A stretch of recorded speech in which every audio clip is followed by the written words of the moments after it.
will cover 1,208 lakh metric tons of wheat and paddy from 163 lakh farmers, and 2.37 lakh crores will be the direct payment of MSP value to their accounts.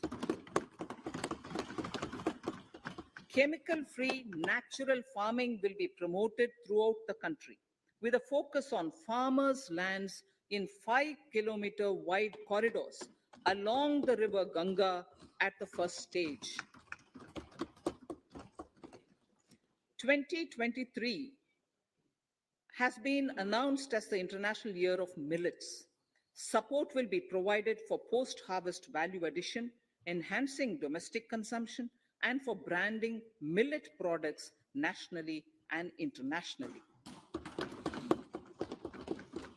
To reduce our dependence on import of oil seeds, a rationalized and comprehensive scheme to increase domestic production of oil seeds will be implemented.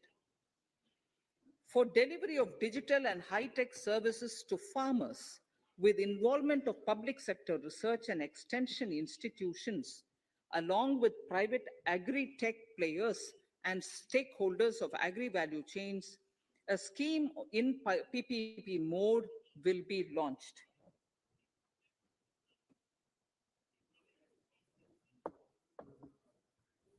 Use of Kisan drones will be promoted for crop assessment, digitization of land records, spraying of insecticides and nutrients. States will be encouraged to revise syllabi of agricultural universities to meet the needs of natural, zero budget, and organic farming, modern day agriculture, value addition, and management. A fund with blended capital raised under the co-investment model will be facilitated through the NABARD. This is to finance startups for agriculture and rural enterprise relevant for farm produce value chain. The activities of these startups will include inter alia, support for FPOs, machinery for farmers on rental basis at farm level, and technology including IT-based support. The implementation of the Kane-Betwa link project at an estimated cost of 44,605 crores will be taken up. This is aimed at providing irrigation benefits to 9.0 lakh hectare of farmers' lands, drinking water supply to 62 lakh people, 103 megawatt of hydro, 27 megawatt of solar power, allocations of 4,300 crores of rupees in the RE 21-22 and 1,400 crores of rupees in 22-23 have been made for this project. Honorable Speaker, sir, draft DPRs for 5 river links, namely Daman Ganga Pinjal, Partapi Narmada, Godavari Krishna, Krishna Pennar, and Pennar Kaveri have been finalized. Once a consensus is reached among the beneficiary states, the center will provide support for their implementation. For farmers to adopt suitable varieties of fruits and vegetables and to use appropriate production and harvesting techniques, our government will provide a comprehensive package with participation of state governments. MSMEs, Udyam, eShram, NCS, and ASEEM portals will be interlinked. Their scope will be widened. They will now perform as portals with live organic databases, providing G2C, B2C, and B2B services. These services will relate to credit facilitation, skilling, and recruitment with an aim to further formalize the economy and enhance entrepreneurial opportunities for all. Emergency Credit Line Guarantee Scheme has provided the much needed additional credit to more than 130 lakh MSMEs. This has helped them mitigate the adverse impact of the pandemic. The hospitality and related services, especially those by micro and small enterprises, are yet to regain their pre pandemic level of business. Considering these aspects, the ECLGS will be extended up to March 2023, and its guarantee cover will be expanded by 50,000 crores of rupees to total cover of 5 lakh crores.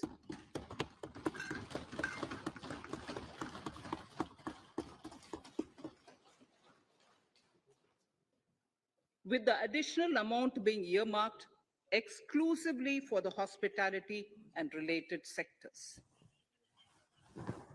Credit Guarantee Trust for Micro and Small Enterprises, CGTMSE, scheme will be revamped with required infusion of funds.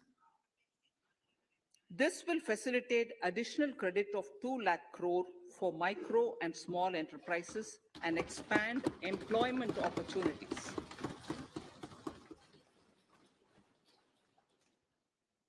Raising and accelerating MSME performance, RAMP, program will outlay of 6,000 crore over 5 years will be rolled out. This will help MSME sector become more resilient, competitive, and efficient.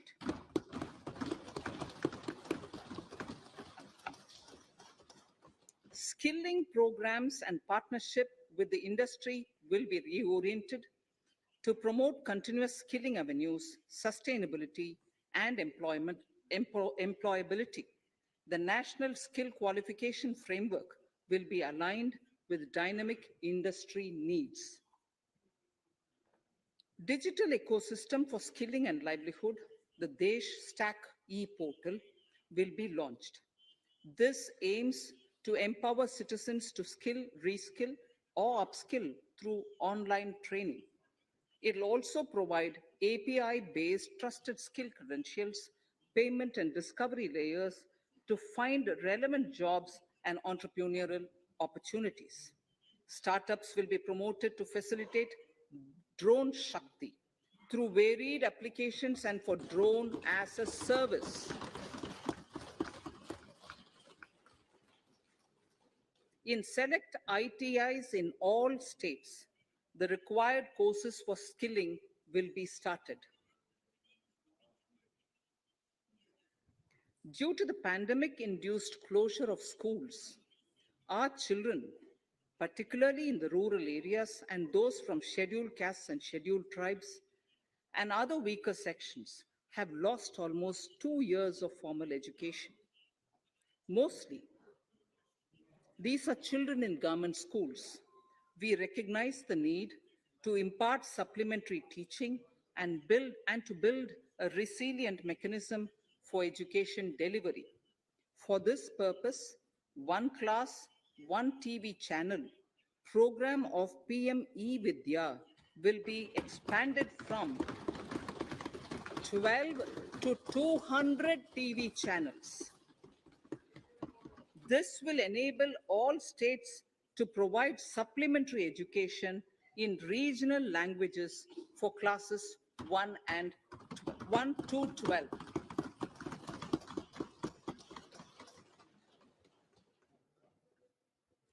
High quality e-content in all spoken languages will be developed for delivery via internet, mobile phones, TV, and through radio and through digital teachers. A competitive mechanism for development of quality e-content by the teachers will be set up to empower and equip them with digital tools of teaching and facilitate better learning outcomes.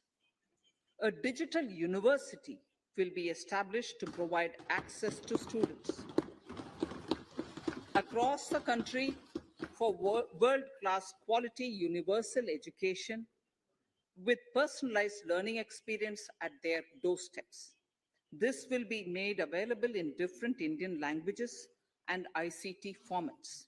The university will be built on a networked hub and spoke model, with the hub building cutting edge ICT expertise.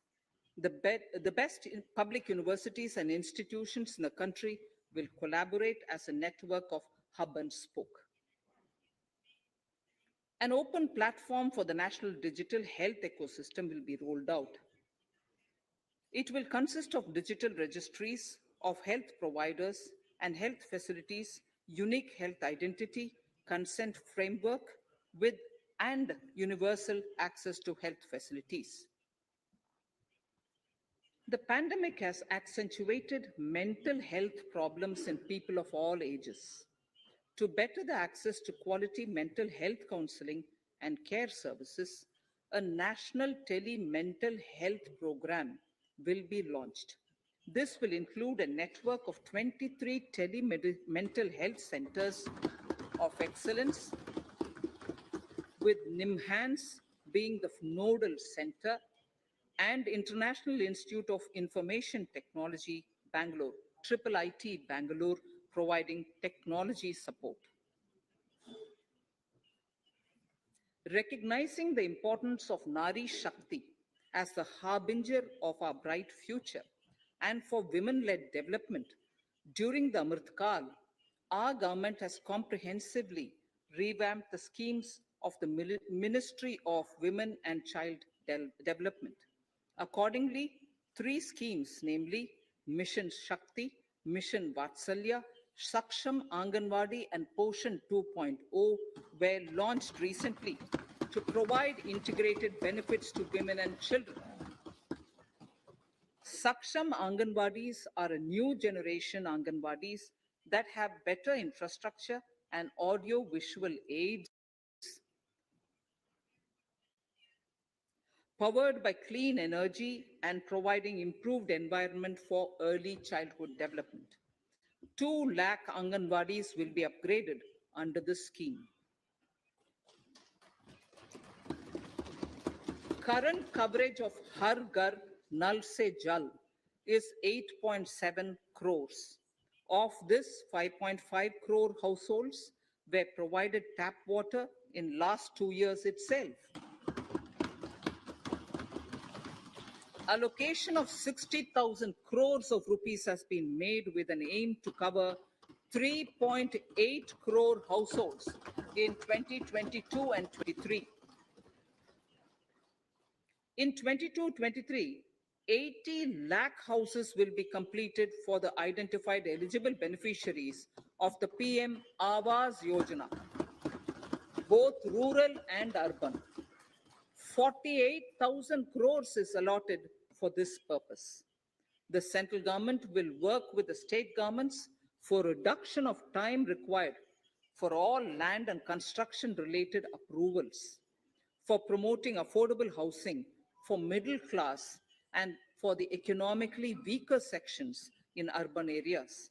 We shall also work with the financial sector, regulators, to expand access to capital along with reduction in cost of intermediaries. A new scheme, Prime Minister's Development Initiative for the Northeast, will be implemented through the Northeastern Council. It will fund infrastructure in the spirit of PM Gati Shakti and social development projects based on felt needs of the Northeast.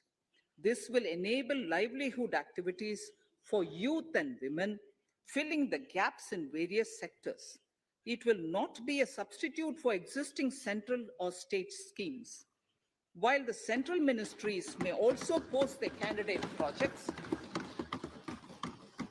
priority will be given to those posted by the states. An initial allocation of 1,500 crores of rupees will be made, and the initial list of projects is given in Annexure 1 of my speech. Our vision to improve the quality of life of citizens in the most backward districts of the country through aspirational districts program has been translated into reality in a very short span of time. 95% of those 112 districts have made significant progress in key sectors such as health, nutrition, financial inclusion, and basic infrastructure. They have surpassed even some of the state average values.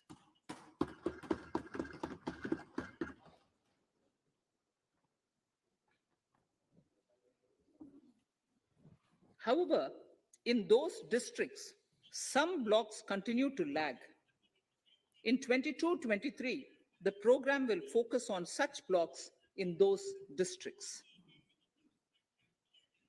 Border villages with sparse population, limited connectivity, and infrastructure often get left out from the development gains.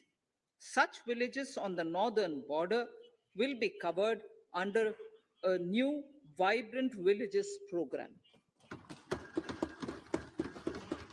The activities will include construction of village infrastructure, housing, tourist centers, road connectivity, provisioning of decentralized renewable energy, direct to home access for Doordarshan and educational channels, and support for their livelihood generation.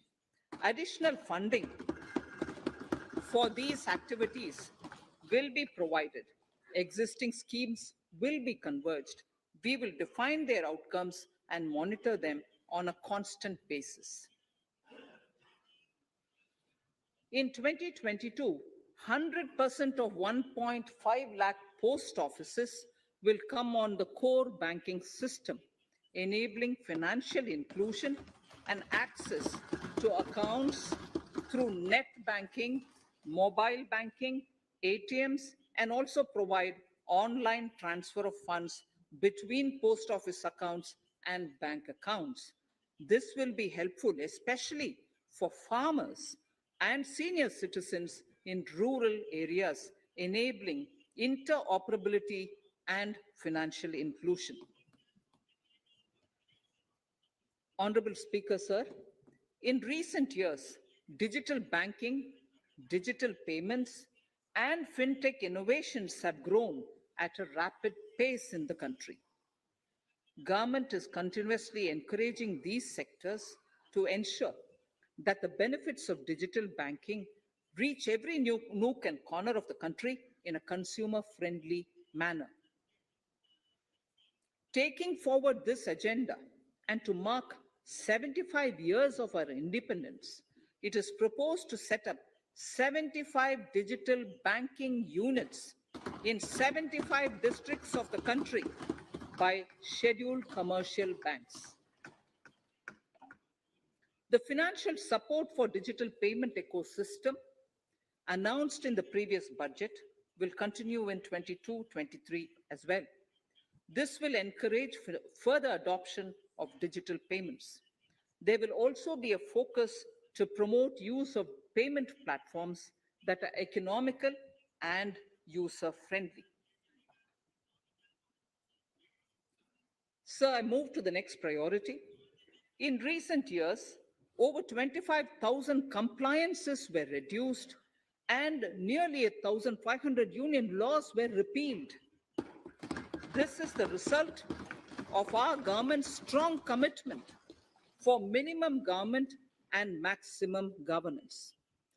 1,486 union laws were repealed.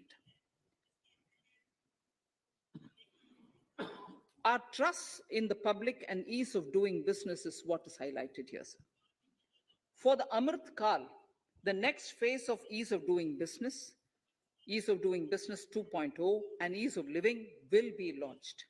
In our endeavor to improve productive efficiency of capital and human resources, we will follow the idea of trust-based governance.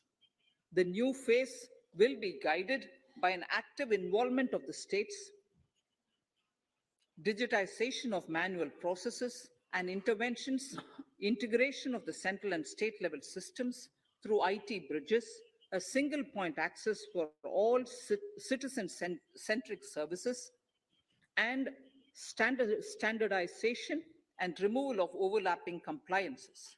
Crowdsourcing of suggestions and ground level assessment of the impact with active involvement of citizens and businesses will be encouraged. A single window portal, Parivesh, for all green clearances was launched in 2018. It has been instrumental in reducing the time required for approvals significantly. The scope of this portal will be expanded to provide information to the applicants based on location of units. Information about specific approvals will be provided.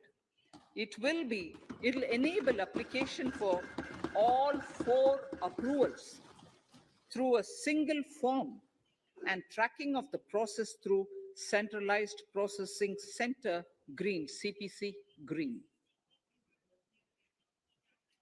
E-passports. The issuance of e-passports using embedded chip and futuristic technology will be rolled out in 22-23 to enhance the convenience for the citizens in their overseas travel. By the time of India at 100, nearly half our population is likely to be living in urban areas. To prepare for this, orderly urban development is of critical importance. This will help realize the country's economic potential, including livelihood opportunities for the demographic dividend.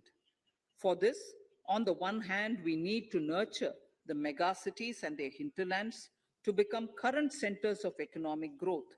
On the other, we need to facilitate tier 2 and tier 3 cities to take on the mantle in the future. This would require us to reimagine our cities into centers of sustainable living with opportunities for all, including women and our youth. For this to happen, urban planning cannot continue with a business as usual approach. We plan to steer a paradigm change. A high level committee of reputed urban planners, urban economists, and institutions will be formed to make recommendations on urban sector policies, capacity building, planning, implementation, and governance. For urban capacity building, support will be provided to the states. Modernization of building bylaws, town planning schemes, transit-oriented development will be implemented. This will facilitate reforms for people to live and work closer to the mass transit systems. The central government's financial support for mass transit projects and Amrit scheme will be leveraged for formulation of action plans and their implementation for facilitating the TOD and TPS by the states. For developing India-specific knowledge in urban planning and design, and to deliver certified training in these areas, up to 5 existing academic institutions in different regions will be designated as centers of excellence. These centers will be provided endowment fund of 250 crore each. In addition, the AICTE will take the lead to improve syllabi, quality, and access of urban planning courses in other institutions. We will promote a shift to use of public transport in urban areas. This will be complemented by clean tech and governance solutions, special mobility zones with zero fossil fuel policy and EV vehicles. Battery swapping policy. Considering the constraint of space in urban areas, for setting up charging stations at scale, a battery swapping policy will be brought out and interoperability standards will be formulated.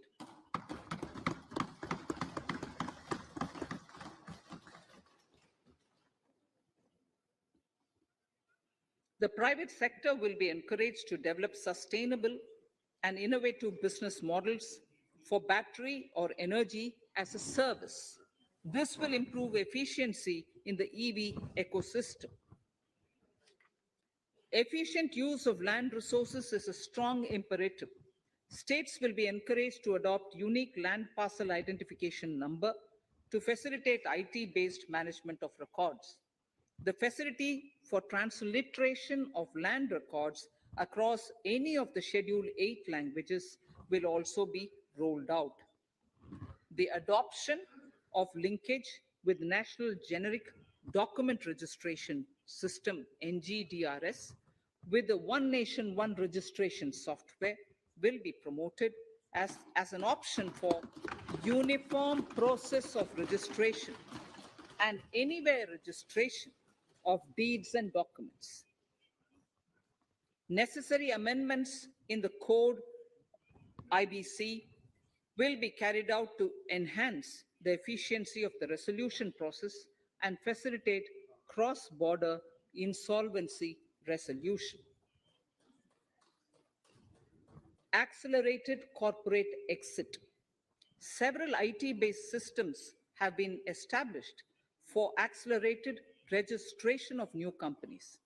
Now the Center for Processing Accelerated Corporate Exit, CPACE, will process re-engineering, will be established to facilitate and speed up the voluntary winding up of these companies from the currently required 2 years to less than 6 months. Government procurement. Government rules have recently been modernized for the needs of Amritkal. The new rules have benefited from the inputs from various stakeholders. The modernized rules allow use of transparent quality criteria besides cost and evaluation of complex tenders.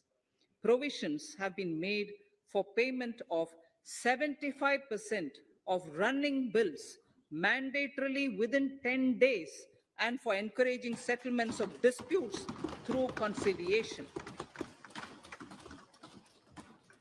As a further step to enhance transparency and to reduce delays in payments, a completely paperless, end-to-end online e-bill system will be launched for use by all central ministries for their procurements. The system will enable the suppliers and contractors to submit online their digitally signed bills and claims and track their status from anywhere. To reduce indirect cost for suppliers and work contractors, the use of surety bonds as a substitute for bank guarantee will be made acceptable in government procurements. Business, as, Business such as gold imports may also find this useful. IRDAI, insurance regulator, has given the framework for issue of surety bonds by insurance companies. AVGC Promotion Task Force. The animation, visual effects, gaming, and comic, the AVGC sector, offers immense potential to employ youth.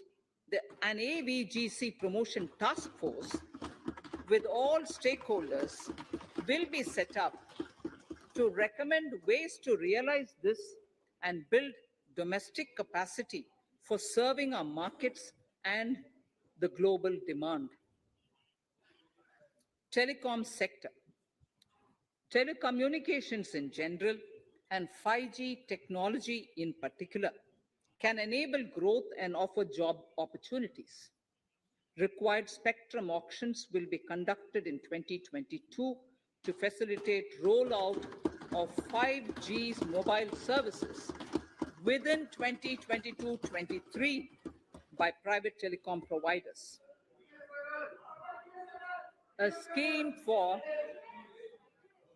scheme for design-led manufacturing will be launched to build a strong ecosystem for 5G as part of the production-linked incentive scheme. To enable affordable broadband and mobile service proliferation in rural and remote areas, 5% of annual collections under the Universal Service Obligation Fund will be allocated. This will provide and this will promote R&D and commercialization of technologies and solutions. Our vision is that all villages and their residents should have the same access to e-services, communication facilities, and digital resources as urban areas and their residents. The contracts for laying optical fiber in all villages, including remote areas, will be awarded under the BharatNet project through PPP in 22 and 23. Completion is expected in 2025. Measures will be taken to enable better and more efficient use of the optical fiber. Export promotion.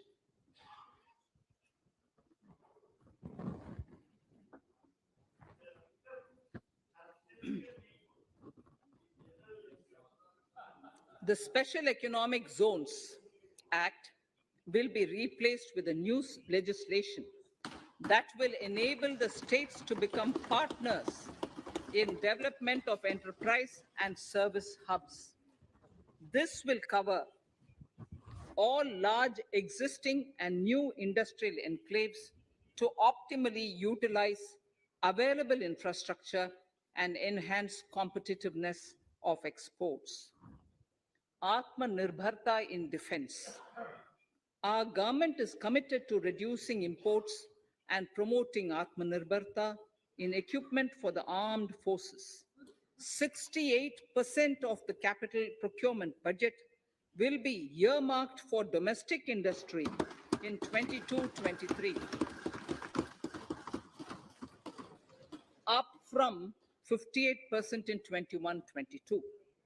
Defense R&D will be opened up for industry, startups, and academia, with 25% of defense R&D budget earmarked.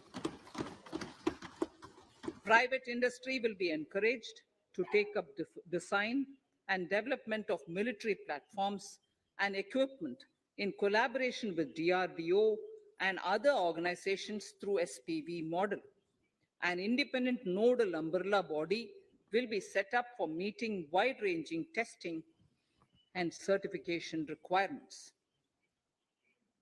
Artificial intelligence, geospatial systems, and drones, semiconductor and its ecosystem, space economy, genomics, and pharmaceuticals, green energy, and clean mobility systems have immense potential to assist sustainable development at scale and modernize the country. They provide employment opportunities for our youth and make Indian industry more efficient and competitive. Supportive policies, light touch regulations, facilitative actions to build domestic capacities, and promotion of research and development will guide the government's approach. For R&D in the sunrise opportunities, in addition to efforts of collaboration among academia, industry, and public institutions, government contribution will be provided. Energy transition and climate change. The risks of climate change are the strongest negative externalities that affect India and other countries. As Honorable Prime Minister said at the COP26 summit in Glasgow last November, and I quote, "What is needed today is mindful and deliberate utilization instead of mindless, destructive consumption," unquote.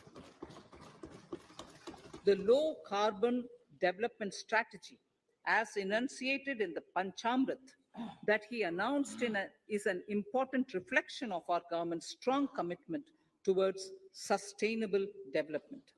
The strategy opens up huge employment opportunities and will take the country on a sustainable development path. This budget proposes several near-term and long-term actions accordingly. Solar power. To facilitate domestic manufacturing for the ambitious goal of 280 gigawatts of installed solar capacity by 2030, an additional allocation of 19,500 crores for PLI, production linked incentive, for manufacturing of high efficiency modules with priority to fully integrate manufacturing units from polysilicon to solar PV modules will be made. Honorable Speaker, sir, the circular economy transition is expected to help in productivity enhancement as well as creating large opportunities for new businesses and jobs. The action plans for 10 sectors, such as electronic waste, end of life vehicles, used oil waste, toxic and hazardous industrial waste, are already ready. The focus will now be on addressing important cross-cutting issues of infrastructure, reverse logistics, technology upgradation, and integration with informal sector. This will be supported by active public policies covering regulations, extended producers' responsibilities, framework, and innovation facilities. 5 to 7% biomass pellets will be co-fired in thermal power plants, resulting in carbon dioxide savings of 38 MMT annually. This will also provide extra income to farmers and job opportunities to locals and help avoid stubble burning in agricultural fields. Saving energy is an important aspect of the energy management. Hence, energy efficiency and savings measures will be promoted. This will be done in large commercial buildings through the energy service company business model. It will facilitate capacity building and awareness for energy audits, performance contracts, and common measurement of and verification protocol. 4 pilot projects for coal gasification and conversion of coal into chemicals required for the industry will be set up to evolve technical and financial viability. The policies and required legislative changes to promote agroforestry and private forestry will be brought in. In addition, financial support will be provided to farmers belonging to scheduled castes and scheduled tribes who want to take up agroforestry. Honorable Speaker, I now move to the fourth priority, financing of investments. Capital investment holds the key to speedy and sustainable economic revival and consolidation through its multiplier effect. Capital investment also helps in creating employment opportunities, induced enhanced demand for manufactured input from large industries and MSMEs, services from professionals, and help farmers through better agri infrastructure. The economy has shown strong resilience to come out of the effects of the pandemic with high growth. However, we need to sustain that level to make up for the setback of 2020-2021. As outlined in para 5 earlier, the virtuous cycle of investment requires public investment to crowd in private investment. At this stage, private investments seem to require that support to rise to their potential and to the needs of the economy. Public investment must continue to take the lead and pump prime the private investment and demand in 2022-23.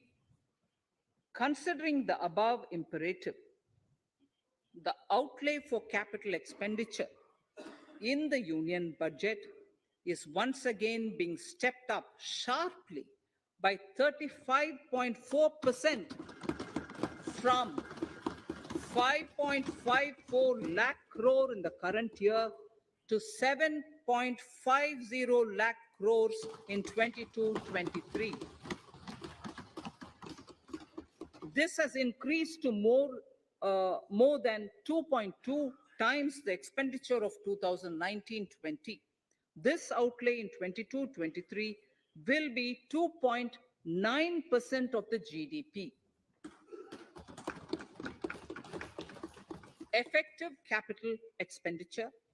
With this investment taken together with the provision made for creation of capital assets through grants and aids, to states, the effective capital expenditure of the central government is estimated at 10.68 lakh crores in 22-23, which will be about 4.1% of the GDP. Green bonds. As a part of the government's overall market borrowings in 22-23, sovereign green bonds will be issued for mobilizing resources for green infrastructure. The proceeds will be deployed in public sector projects, which help in reducing the carbon intensity of the economy. Gift IFSC. World-class foreign universities and institutions will be allowed in the GIFT City to offer courses in the financial management, fintech, science, technology, engineering, and mathematics free from domestic regulations, except those by the IFSCA to facilitate availability of high-end human resources for financial services and technology. An international arbitration center will be set up in the GIFT City for timely settlement of disputes under international jurisprudence. Services for global capital for sustainable and climate finance in the country will be facilitated in the GIFT City. Infrastructure status. Data centers and energy storage systems, including dense charging infrastructure and grid-scale battery systems, will be included in the harmonized list of infrastructure. This will facilitate credit availability for digital infrastructure and clean energy storage. Venture capital and private equity invested more than 5.5 lakh crores last year, facilitating one of the largest startup growth system.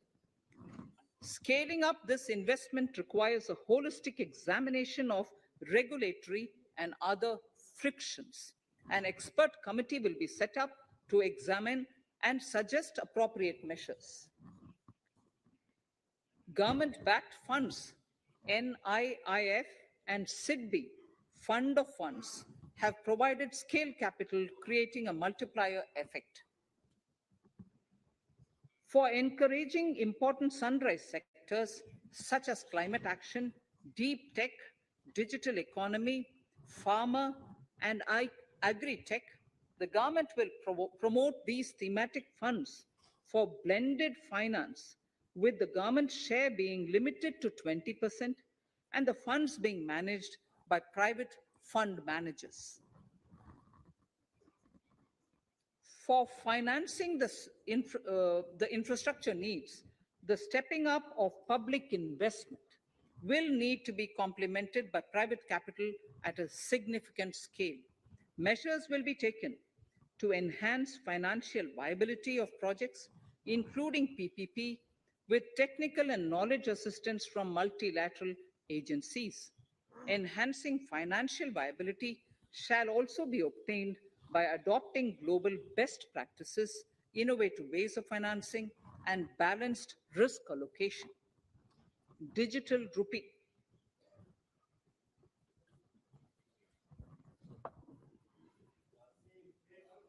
Introduction of a central bank digital currency will give a big boost to digital economy.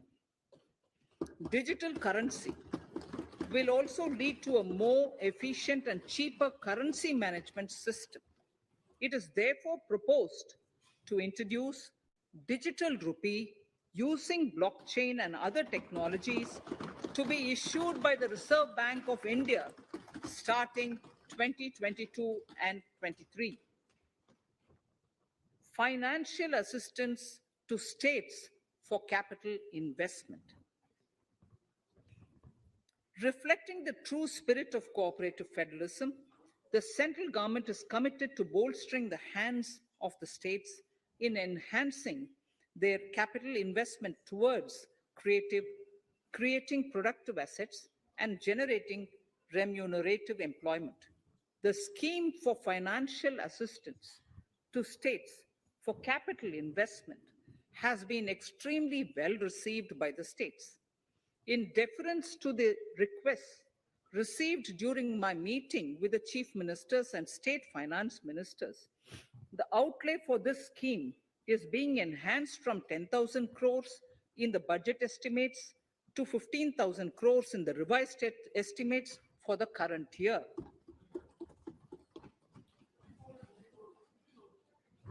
For 22-23,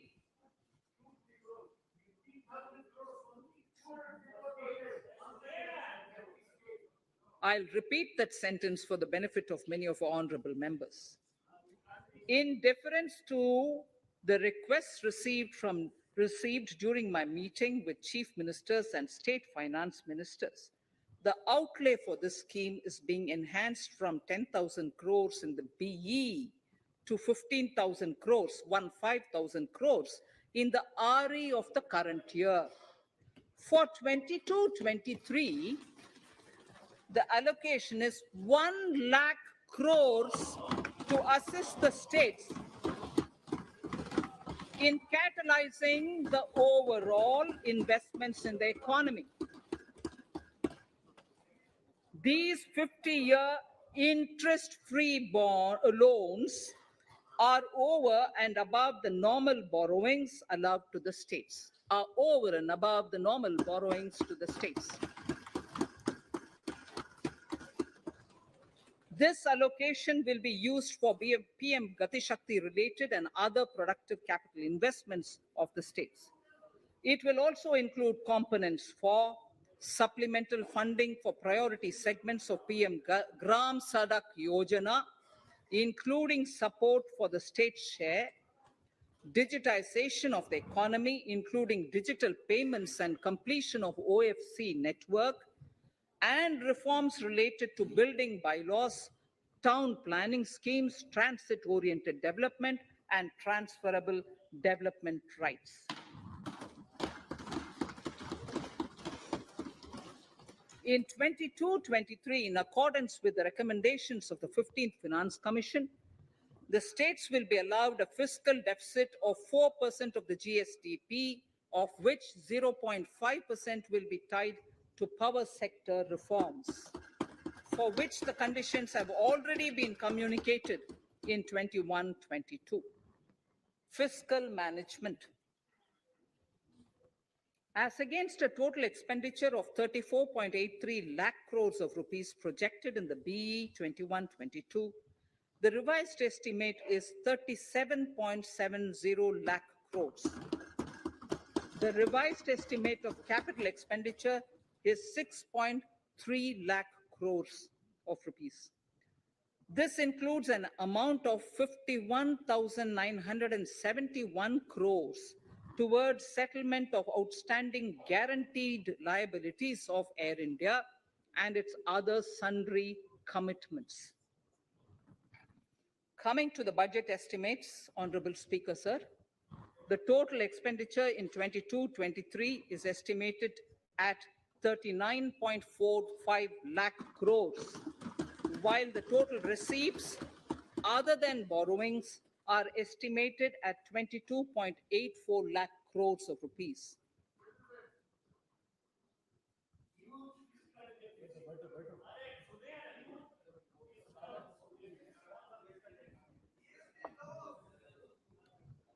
The revised fiscal deficit, Honorable Speaker, in the current year is estimated at 6.9% of the GDP, as against 6.8% projected in the budget estimates.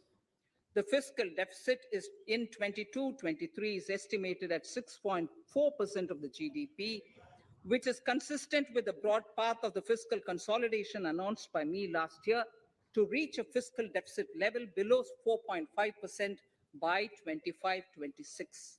While setting the fiscal deficit level in 22-23, I'm conscious of the need to nurture growth through public investment to become stronger and sustainable. I will now move to part B of my speech.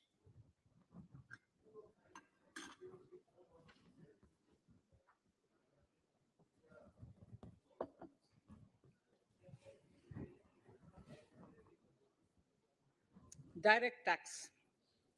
Honorable Speaker, sir, I take this opportunity to thank all the taxpayers of our country who have contributed immensely and strengthened the hands of the government in helping their fellow citizens in this hour of need. So I have brought in a little verse from the Mahabharata. I wouldn't spend more time reading because I would like the speech to get the enough time. However, the substance of it is the king must make arrangements for yoga kshema, which is the welfare of the populace, by way of abandoning any laxity and by governing the state in line with dharma, along with collecting taxes which are in consonance with dharma. This is Mahabharata Shanti Parva Adhyaya, Shloka 11 from 72. Drawing wisdom from our ancient texts, we continue on the path to progress. The proposals in this budget, while continuing with our declared policy of stable and predictable tax regime, intend to bring more reforms that will take ahead our vision to establish a trustworthy tax regime. This will further simplify the tax system, promote voluntary compliance by taxpayers, and reduce litigation. Introducing new updated return. India is growing at an accelerated pace and people are undertaking multiple financial transactions. The Income Tax Department has established a robust framework of reporting of taxpayers' transactions. In this context, some taxpayers may realize that they have committed omissions or mistakes in correctly estimating their income for tax payment. To provide an opportunity to correct such errors, I'm proposing a new provision permitting taxpayers to file an updated return on payment of additional tax. This updated return can be filed within 2 years from the end of the relevant assessment year.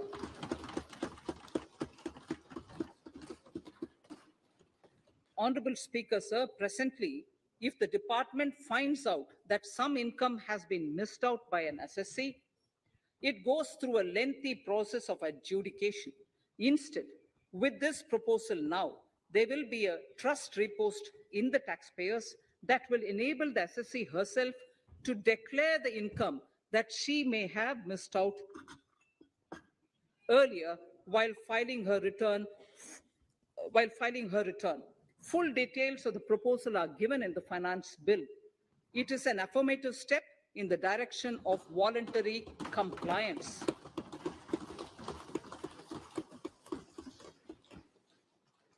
Reduced alternative minimum tax rate and surcharge for cooperatives. Currently, cooperative societies are required to pay alternate minimum tax at the rate of 18 and 1.5%. However, companies pay the same rate, the same, which is the alternate minimum tax, at the rate of 15%. To provide a level playing field between cooperative societies and companies, I propose to reduce this rate for the cooperative societies also to 15%.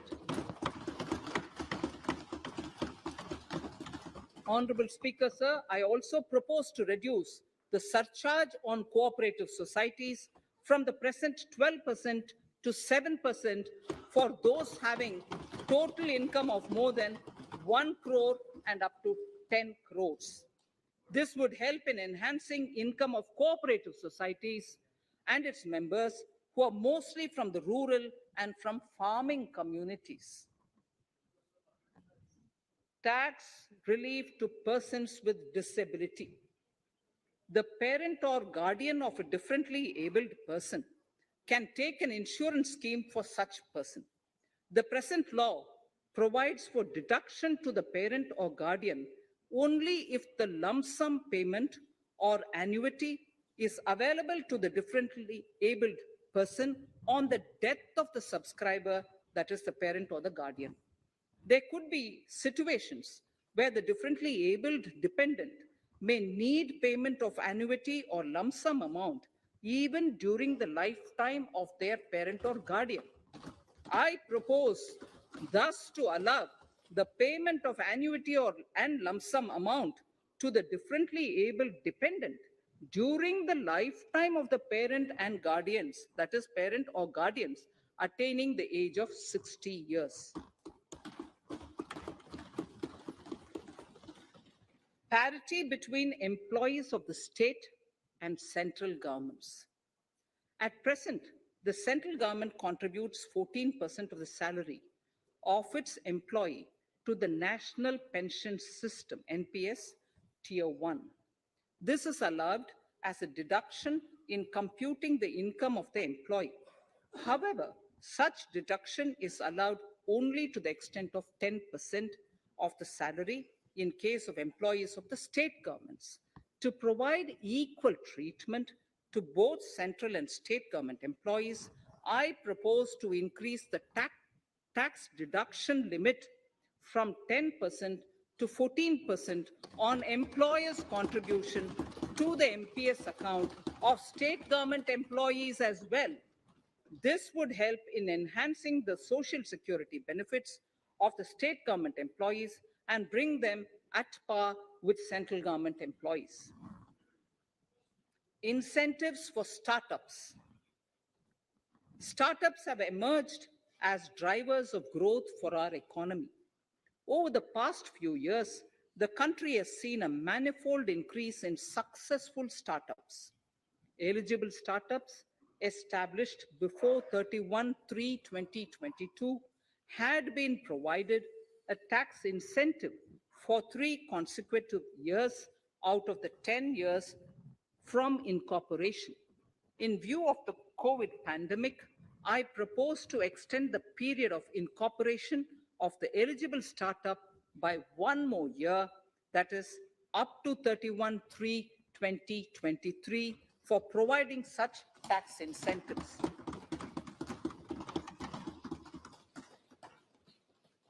Incentives for newly incorporated manufacturing entities under concessional tax regime. In an effort to establish a global competitive business environment for certain domestic companies, a concessional tax regime of 15% was introduced by our government for newly incorporated domestic manufacturing companies. I propose to extend the last date for commencement of manufacturing or production under Section 115B AB by one more year, that is from 31st March 2023 to 31st March 2024.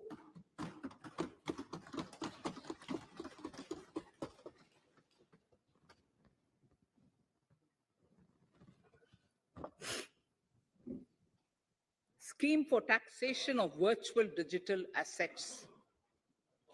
There has been a phenomenal increase in transaction in virtual digital assets. The magnitude and frequency of these transactions have made it imperative to provide for a specific tax regime. Accordingly, for the taxation of virtual digital assets, I propose to provide that any income from transfer of any virtual digital asset shall be taxed at the rate of 30%, 30%. No deduction in respect of any expenditure or allowance shall be allowed while computing such income except cost of acquisition. Further, loss from transfer of virtual digital asset cannot be set off against any other income. Further, in order to capture the transaction details, I also propose to provide for TDS on payment made in relation to transfer of virtual digital asset at the rate of 1% of such consideration above a monetary threshold.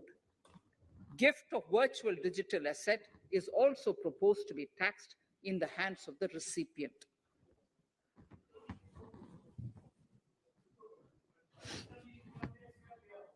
Litigation management to avoid repetitive appeals by the department. It has been observed that a lot of time and resources are consumed in filing of appeals which involve identical issues.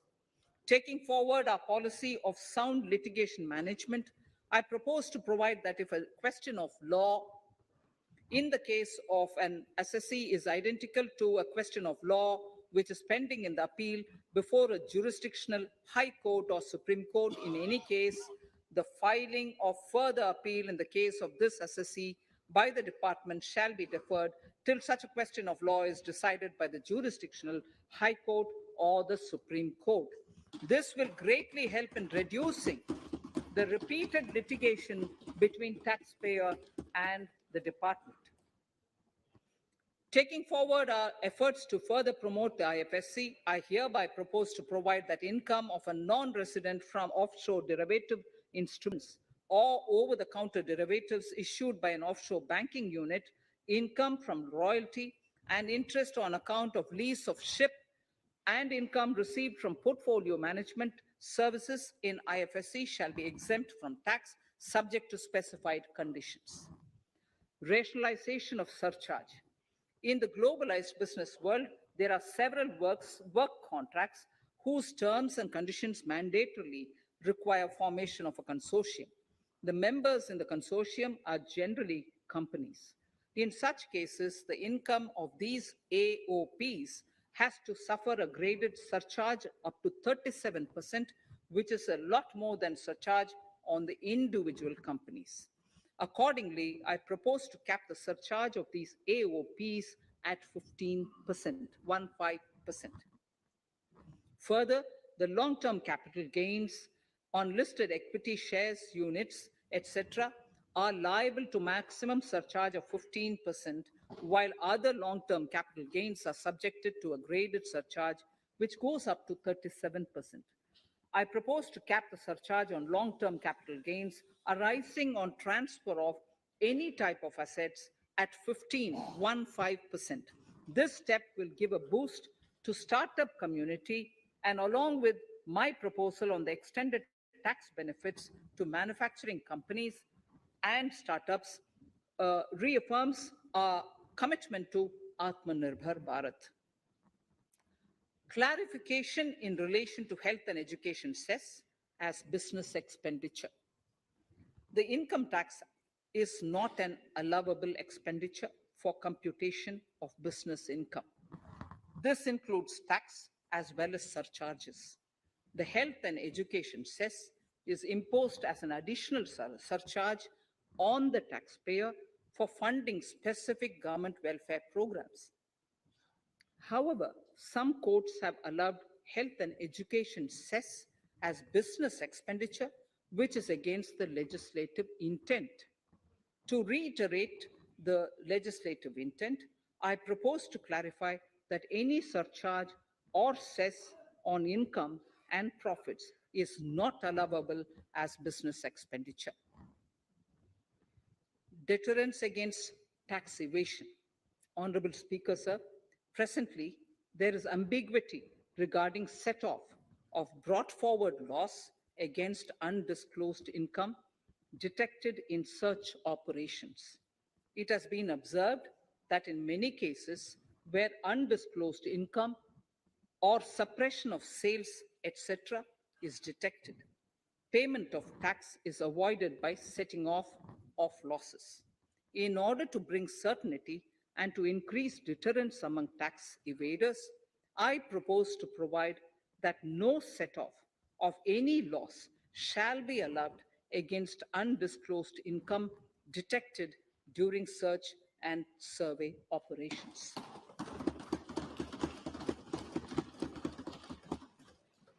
It has been noticed that as a business promotion strategy, there is a tendency on businesses to pass on benefits to their agents. Such benefits are taxable in the hands of the agents. In order to track such transactions, I propose to provide for tax deduction by the person giving benefits if the aggregate value of such benefits exceeds 20,000 uh, rupees during the financial year.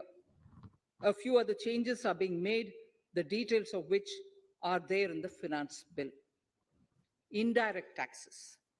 So, remarkable progress in GST. GST has been a landmark reform of independent India, showcasing the spirit of cooperative federalism. While aspirations were high, there were huge challenges too. These challenges were overcome deftly and painstakingly under the guidance and the oversight of the GST Council. We can now take pride in a fully IT driven and progressive GST regime that has fulfilled the cherished dream of India as one market, one tax. There are still some challenges remaining, and we aspire to meet them in the coming year.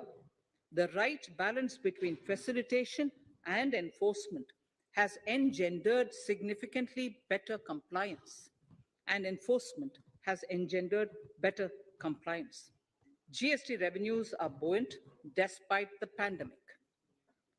I would bring in something which I've got to know this morning, not part of my speech, but worth putting in here for the knowledge of the Honorable House.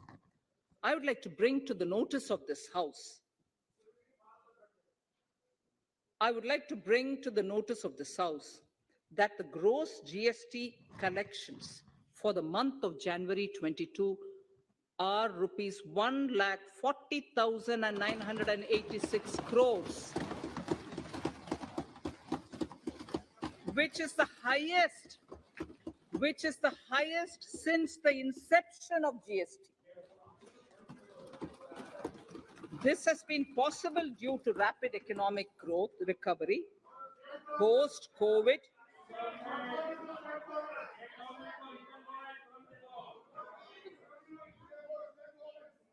This has been possible due to the rapid economic recovery post-COVID, as well as various policy and administration undertaken by central and state tax administrations. Taxpayers deserve applause for this growth. Not only did they adapt to the changes, but enthusiastically contributed to the cost of paying taxes. Special economic zones. In part A of my speech, I have referred to the proposed reforms in SEZs. Alongside, we will also undertake reforms in customs administration of SEZs, and it shall henceforth be fully IT driven and function on the customs national portal with a focus on higher facilitation and with only risk-based checks. This will ease doing business by SEZ units considerably. This reform shall be implemented by 30th September 2022. Customs reforms and duty rate changes. Customs administration has reinvented itself over the years through liberalized procedures and infusion of technology. Faceless customs has been fully established. During COVID-19 pandemic, customs formation have done exceptional frontline work against all odds, displaying agility and purpose. Customs reforms have played a very vital role in domestic capacity creation, providing level playing field to our MSMEs, easing the raw material supply side constraints, enhancing ease of doing business, and being an enabler to other policy initiatives such as PLI and phased manufacturing plants. My proposal on customs side are aligned to these objectives. Project imports and capital goods. National Capital Goods Policy 2016 aims at doubling the production of capital goods by 2025. This would create an employment opportunities and result in increased economic activity. However, several duty exemptions, extending to over 3 decades, in some cases have been granted to capital goods for various sectors like power, fertilizer, textiles, leather footwear, food processing, and fertilizers. These exemptions have hindered the growth of the domestic capital goods sector. Similarly, project import duty concessions have also deprived the local producers of a level playing field in areas like coal mining projects, power generation, transmission, or distribution projects, railway and metro projects. Our experience suggests that reasonable tariffs are conducive to the growth of domestic industry and make in India without significantly impacting the cost of essential imports.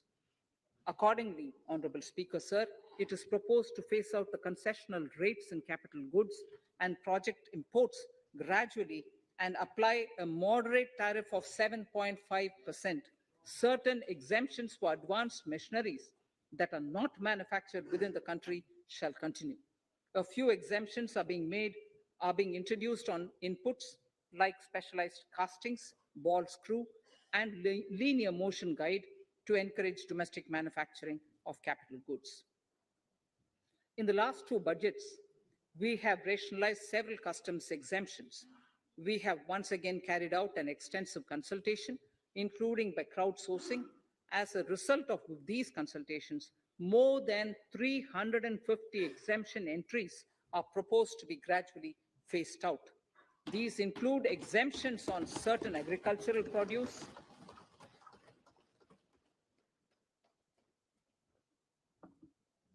chemicals, fabrics, medical devices, and drugs, and medicines for which sufficient domestic capacity exists. Further, as a simplification measure, several concessional rates are being incorporated in the customs tariff schedule itself instead of prescribing them through various notifications. This comprehensive review will simplify the customs rate and tariff structure, particularly for sectors like chemicals, textiles, and metals, and minimize disputes. Removal of exemption on items which are or can be manufactured in India and providing concessional duties on raw material that go into manufacturing of intermediate products will go many a step forward in achieving our objective of Make in India and Atmanirbhar Bharat. I shall now take up specific sector-specific proposals. Electronics. Electronic manufacturing has been growing rapidly. Customs duty rates are being calibrated to provide a graded rate structure to facilitate domestic manufacturing of wearable devices, hearable devices, and electronic smart meters. Duty concessions are being given to parts of transformer of mobile phone chargers and camera lens of mobile camera module and certain other such items. This will enable domestic manufacturing of high growth electronic items. Gems and jewelry. To give a boost to the gems and jewelry sector, customs duty on cut and polished diamonds and gemstones is being reduced to 5%. Simply sawn diamond would attract nil customs duty. To facilitate export of jewelry through e-commerce, a simplified regulatory framework shall be implemented by June this year to disincentivize import of undervalued imitation jewelry. The customs duty on imitation jewelry is being prescribed in a manner that a duty of at least 400 rupees per kg is paid on its import. Chemicals. Customs duty on certain critical chemicals, namely methanol, acetic acid, and heavy feedstocks for petroleum refining are being reduced, while duty is being raised on sodium cyanide, for which adequate capacity in the domestic arena exists. These changes will help in enhancing domestic value addition. MSMEs. Duty on umbrellas is being raised to 20%. Exemption to parts of umbrellas is being withdrawn. Exemption is also being rationalized on implements and tools for agricultural sector which are manufactured in India. customs duty exemption given to steel scrap last year is being extended for another year to provide relief to MSME secondary steel producers. Certain anti-dumping and CVD on stainless steel and coated steel flat products, bars of alloy steel, and high-speed steel are being revoked in larger public interest considering prevailing high prices of metals. To incentivize exports, exemptions are being provided on items such as embellishment, trimmings, fasteners, buttons, zipper, lining material, specified leather, furniture fittings, and packaging boxes that may be needed by bona fide exporters of handicrafts, textiles, leather garments, leather footwear, and other goods. Honorable Speaker, sir, duty is being reduced on certain inputs required for shrimp aquaculture so as to promote its exports. Tariff measure to encourage blending of fuel. Blending of fuel is a priority for this government. To encourage the efforts for blending of fuel, unblended fuel shall attract an additional differential excise duty of rupees 2 per litre from first day of October 22. A few other changes are being made in duty rates, customs tariff and customs law, the details of which are there in the finance bill. Mr. Speaker, sir, with these words, I commend the budget to this august House. Thank you. Item number 2, Srimati Nirmala Sitharaman ji.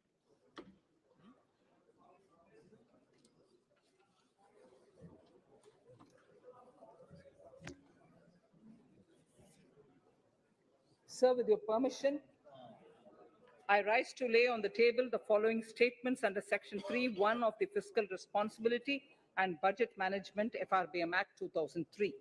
Medium-term fiscal policy cum fiscal policy strategy statement and macroeconomic framework statement. Item number 3, Vitt Sorry. Videk 2020, Nirmala Sitharaman ji. Sir, item number 3, Finance Bill. Sir, with your permission, I rise to move for leave to introduce the Finance Bill 2022. प्रश्न ये कि वित्त विधेयक को पुनर्स्थापित करने की अनुमति प्रदान की जाए। जो सदस्य इसके पक्ष में हाँ कहें, जो सदस्य विरोध में ना कहें। मेरे विचार में निर्णय हाँ वालों के पक्ष में, हाँ वालों के पक्ष में। माननीय मंत्री जी, वित्त विधेयक को पुनर्स्थापित करें। Sir, I introduce the bill. सभा की कार्रवाई